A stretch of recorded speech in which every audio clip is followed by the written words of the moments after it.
Assalamualaikum warahmatullahi wabarakatuh. Nah, di siang hari yang cerah ini, di sini kami akan bahas mengenai pendidikan yang berkaitan dengan teknologi yang ada pada zaman ini. Langsung saja untuk presenter kami ada Lilis Mafazah. Ya, untuk saya sendiri Atifah. Oke. Gak usah berlama-lama ya, kita mulai saja podcast kali ini. Untuk presenter, silakan. Nah, yang pertama, ini kan membahas tentang pengetahuan dan teknologi ya.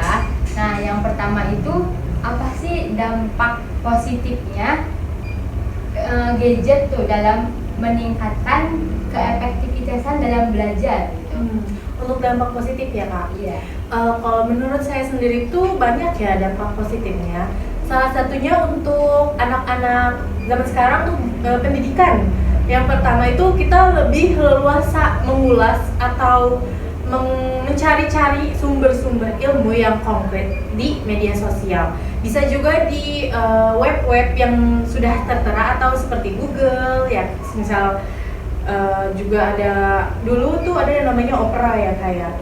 Nah, itu juga termasuk dampak positifnya. Lalu untuk Gen Z atau untuk zaman sekarang itu lebih maju gitu untuk apa ya, kayak lebih update masalah-masalah terkini gitu ya, seperti itu.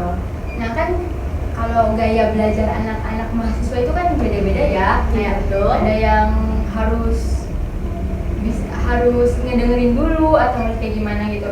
Nah, dengan adanya gadget itu bagaimana sih biar anak-anak itu selaras gitu dalam belajarnya? Dengan menggunakan gadget ya. Dengan menggunakan gadget. Apa ya biasanya tuh? Mohon maaf, coba diulangi sekali lagi. Kan gaya belajar anak-anak itu kan berbeda-beda ya.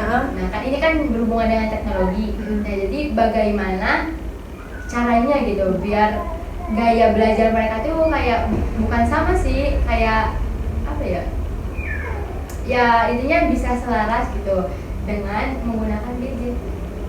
Gaya belajar masing-masing ya. Kalau menurut pribadi saya sendiri, kalau menurut saya pribadi ya, kan kalau misalnya lewat internet itu masih banyak gitu akses untuk belajarnya. Maksudnya kita bisa lewat aplikasi seperti Ruang Guru, ada yang lewat Ruang Guru itu kan tapi berbayar ya kayak, setahu aku. Ada juga yang lain itu yang gratis ya, web yang ada juga yang legal, ada yang ilegal, tapi itu di situ gratis. Nah, maksud dari aku mau nanya juga, maksud dari masing-masingnya itu kayak gimana Kak? Kan gaya belajar tuh pasti beda-beda dong setiap anaknya. Contohnya? Iya, kayak gaya belajar kan ada yang anak ini tuh bisa masuk kalau menggunakan metode ceramah. Nah, kalau anak ini bisa masuk kalau menggunakan metode kayak bikin mind mapping yang kayak gitu. Nah, kan ini kan berhubungannya dengan teknologi.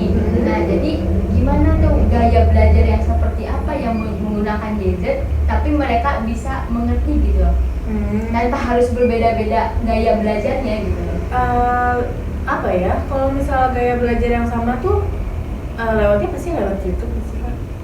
Kayak nonton gitu lewat YouTube, iya betul. Kan kita juga, aku punya adik, dia tuh biasanya tuh kayak kalau misalnya belajar tuh dia nggak monoton dari buku, dia bisa juga nyari-nyari gitu di web-web seperti itu. Atau semisal ada yang nggak dia tahu, dia tuh ke Google Scholar. Padahal itu dia tuh masih kelas, kalau nggak salah tuh 3 SMP, adik aku 3 SMP, tapi dia udah pintar gitu nyari-nyari ke Google Scholar. Mungkin emang dari arahan gurunya gitu.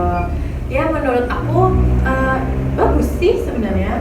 Berarti gadget tuh bermanfaat juga ya? Bermanfaat banget. Tapi kira-kira ada nggak pertanyaan negatifnya gitu? Ada. Tenang sabar. Oke. Kan tadi kan udah positifnya banyak banget ya. Nah, sekarang tuh negatifnya. Nah, apa saja sih dampak negatif menggunakan gadget itu dalam belajar buat siswa-siswa yang ya. Kalau misalnya dampak negatif, di mana ada positifnya, pasti tentu ada negatifnya. Dampak negatif itu menurut aku banyak juga, karena pertama eh, pendidik itu kayak kita nih, mahasiswa atau pelajar lah ya, itu tuh jadi terlena dengan gadget. Kita lebih berlama-lama melihat di HP ketimbang di buku. Padahal tuh buku juga penting kan, Kak? Buku tuh penting dalam aspek pendidikan. Itu tuh bahkan ada pepatah yang mengatakan itu jendela ilmu atau pintu ilmu itu ada di buku. Walaupun sebenarnya di internet atau di gadget itu bisa, cuma lebih baik menormalisasikan lagi di membaca buku gitu loh. Nah itu salah satunya. Lalu ada juga yang anak-anak itu sekarang ya, kalau zaman sekarang tuh lebih kecanduan game. Itu dampak negatifnya, kecanduan game. Dan ada parahnya lagi, mereka tuh membuka situs-situs porno ya karena ya. Itu tuh dampak negatif banget menurut aku, karena kalau misalnya gadget tuh emang terjangkau luas. Jadi kita bisa membuka situs mana aja kan. Nah, kadang tuh juga ada iklan-iklan yang jorok masuk. Mungkin yang masih di bawah umur tuh kadang suka mencet asal, akhirnya kebuka. Itu tuh jelek banget sih menurut aku. Itu dampak negatif dari gadget seperti itu. Berarti itu solusinya bagaimana ya biar siswa itu nggak terlalu kecanduan buat megang gadget gitu? Kalau menurut aku pribadi ya, yang pertama tuh dari kitanya ya, dari pelajarnya bisa memanage waktu antara bermain gadget dengan belajar, dengan tidak memainkan gadget. Terus juga lebih banyak literasi dan kegiatan-kegiatan di luar real life. Jangan hanya di gadget doang kita berkegiatan, tapi juga kita berkegiatan di luar, termasuk mengikuti organisasi. Itu kan juga bisa ya kan mendistract otak kita untuk nggak main gadget terus-terusan gitu kan. Jadi kita ada kegiatan lain selain bermain gadget. Terus juga dari segi orang tuanya tuh penting juga Kak, karena emang orang tua tuh berperan penting dalam kegiatan ini. Maksudnya dalam pembelajaran anak. Semisal orang tuanya membiarkan anak tersebut, udahlah anak gue mah main gadget aja biar nggak kemana-mana, di rumah aja gitu kan.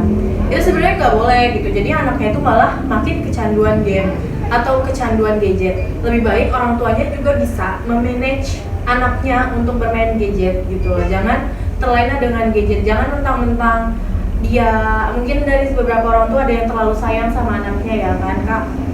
Jadi kayak ada kan orang tua yang seperti itu ya. Aku nggak mau ngasih tahu siapa, mungkin ada beberapa yang seperti itu, yang terlalu terlena lah, maksudnya kayak terlalu sayang sama anaknya ya kan Kak gitu. Jadi kita sebagai orang tua juga mempunyai peran penting lah ya dalam pertumbuhan pendidikan anak seperti itu. Nah selanjutnya itu apa sih tantangan yang dihadapi sekolah dalam mengintegrasikan teknologi dalam pembelajaran? Tantangan dalam sekolah itu apa ya? Tantangan dalam sekolah dalam teknologi pembelajaran, lebih ke dari sekolah aku itu masih belum kurang memadai. Kalau dari aku kayak kita tuh pelajar tuh pasti membutuhkan semacam akses atau sarana pembelajaran ya kan. Pasti kita membutuhkan laptop untuk kegiatan semisal pembelajaran informatika atau yang lain-lain lah, kan kita perlu laptop bahkan gitu ya. Cuma di sini tuh masih kurang gitu loh. Maksudnya saya berharap sih semoga pemerintah tuh lebih melihat gitu pendidikan bangsa Indonesia ini gitu, memfasilitasikan elektronik atau barang-barang yang emang khusus pendidikan gitu loh. Jadi agar kita semua tuh bisa gampang gitu, nggak satu orang dua orang yang mampu doang gitu, tapi semuanya gitu. Kan kalau tadi kan udah dampak positif sama negatif nih, sama tantangannya juga udah. Jadi kita maju ya ke masa depan gitu. Menurut kakak nih, bagaimana teknologi akan mengubah wajah pendidikan di masa depan? Jadi menurut kakak dengan teknologi pendidikan di masa depan akan seperti apa gitu?